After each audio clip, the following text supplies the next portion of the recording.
If a player is telling you they're not feeling something, they're not feeling something. You can drag them there. Now you have to deal with a disgruntled employee, and it's best to listen to the person you plan on giving a lot of money to. So,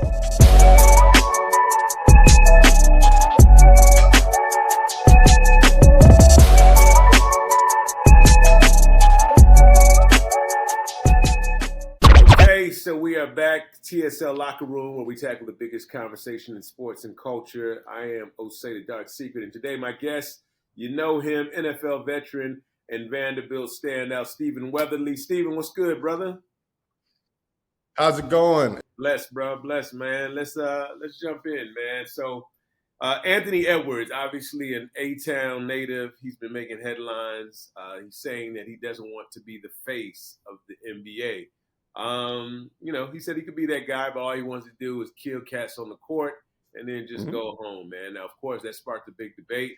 What responsibility, in your opinion, do star players have to step into that type of role, or do they? Um, this is always interesting. I don't want him to be the face of the league, even though the league needs a face because it is a business. But I think he's going about it the absolute right way. Just be a good person who happens to be one of the deadliest people with a basketball in his hand, right? And so, for him to just want to be a kind, considerate person and then just go, which means go home, take care of the people he takes care of, be a community member where he wants to be a community member. Like he's being impactful, he's being kind, he's being respectful, he's being what you would want to be the face of the league, which is why you want him to do it. But being the face of the NBA means that you now represent something more than just you. And if you as an individual don't want that tied to your personal legacy, I completely understand. He's still an outstanding person. People will still emulate him both on and off the court. And yeah, that every player should move like that. But those who want to carry that extra weight step into that role. It's definitely some weight, man. Now, do you think Edwards has the privilege to turn it down? Or do you think that that type of superstardom or that type of responsibility or leadership comes with being a superstar? Um, all eyes on you and the extra scrutiny. I think that comes with being a superstar. Picking up the mantle of being accepting that title. No, because like you can also say on the other side, or one could argue that like he is aware of who he is as a person. You know what I'm saying? And that takes a lot of like understanding and like self actualization to realize, you know what, this is a cool honor. This is something that is deserving. People fight for this. People kill to be this, and it's not something that I'm necessarily pulled to do. So, out Yeah, of a respect for the title, no, no, thank you. yeah. I know that Shannon Sharp has said that the league shouldn't force him into it. So it's interesting. Of course, you have LeBron James, Steph Curry, Kevin Durant. They're kind of coming towards the end of their tenure and their careers, and of course, a new wave of talent is coming. Mhm. Who do you see stepping up, or possibly being the face, so to speak, of the NBA, if not Anthony Edwards? And what qualities do you think would make them suitable for the role? Um, that's a good question. And you know what's crazy? Personally, I'm not a big basketball guy, but I do like Anthony Edwards as the face of the NBA, even though he has rejected it, which is hilarious because his personality. I just watched a clip of him talking with Barack Obama and Joel Embiid, and he Yeah, just carries himself the same way in every situation. And if there was ever a brand that needed some of that, it is the NBA. You know what I'm saying? Like at the end of yeah, the day, he's still kind of considerate, but he's still like factual and like and just says it how he says it, and it's understood by all, and it's never meant to be intimidating or yeah, threatening, yeah, which is the best part because like no one ever takes it as him being like rude or disrespectful or anything like that. It's just, but at the end of the day, the dude's a cold player, so it's like, yeah. man, but who else has that same on the court presence and off the court presence as well? That's a toughie. I like Wimby in general, just Yeah, his with his athletic talent on the right. court and his Now that's ceiling. interesting. I mean, when you bring him up, it gets interesting, right? Because he's an international player. Um, Hmm. and I think that Anthony coming off of, All Star Weekend needs a lift.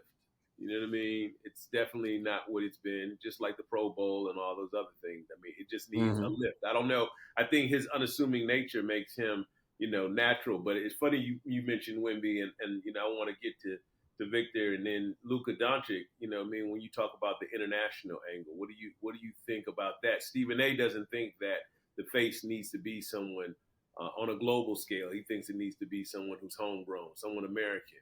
What are your thoughts on that? Um, Well, it depends, and that's more so on like the NBA's like mission statement. You know what I'm saying? If you're trying to be a all-encompassing crowd and you're catering to a world market, then you can make it whoever you want, homegrown or international. But if you are trying to be a more like USA branded kind of brand, then it makes 100% sense to pick someone who is a US native. And so yeah, I mean that's is the NBA more of a we cater to the globe, or are we going to still like double down and put 10 toes down on the United States? And I will be revealing in who they pick next to assume that mantle. Me Yeah, personally, I would go for the world stage, right? yeah, Um, I want to take over the world. I want the world to know this brand and love it and associate with it, and just know that we'll take anyone from any community. If you can put this ball in this rim better than anyone else, come over here. And yeah, so with that, I think you just pick the best player you got, period. yeah. I don't think at this point, we're getting to a place where I don't think you really have a choice.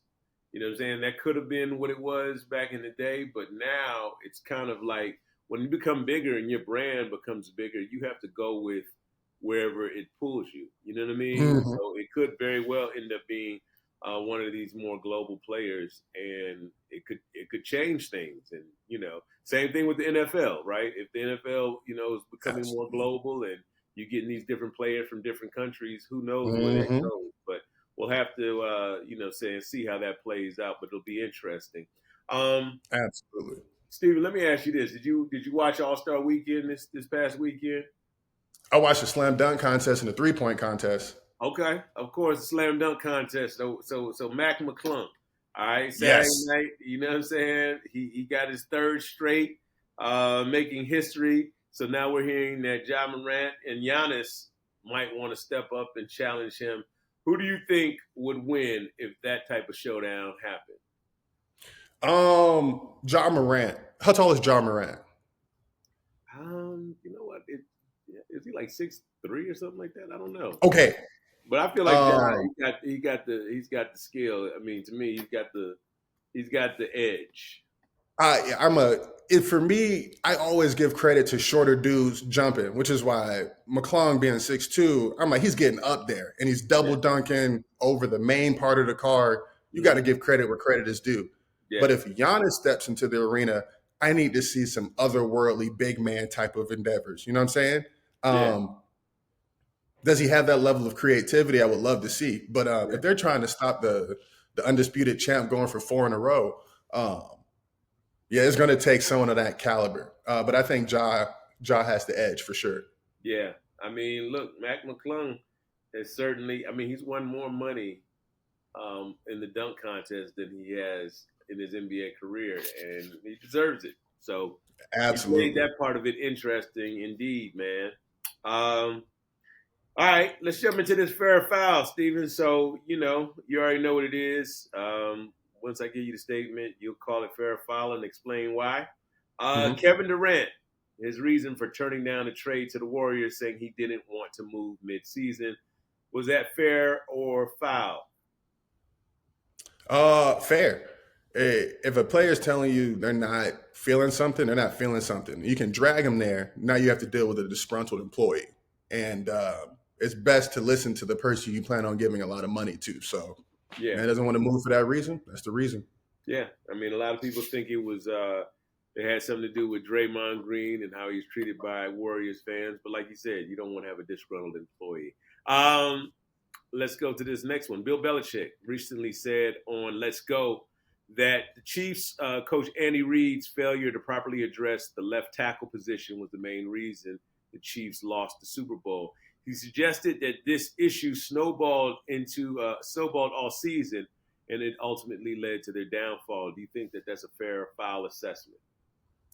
Um, I think it's kind of true, partially. I think the whole offensive line was the problem, at least when you come to the Super Bowl, because you can't say it was a problem all season and they made it to the Super Bowl. But in the Super Bowl, their biggest flaw was their offensive line. And to that point, uh, Belichick is completely right. You should have addressed this problem throughout the season, fortified it, made the proper trades, made the proper adjustments, movements. Um, so you would be better prepared for that onslaught of pass rushing ability by the Eagles. And so yeah, I believe it's partially fair, but to put it all on the left tackle is tough because we both watched the same game. I think a lot of people got beat a lot of times. Right. Yeah, man. Look, it's Monday morning quarterback. It's they just lost. Simple. Yeah, right. You know Don't put it on that dude. Right. I know, right? I know you like, wait a minute, hold on, Belichick. Go sit down somewhere. Right. Steven, always great talking to you, brother. Appreciate your insight always, and looking forward to next time, family.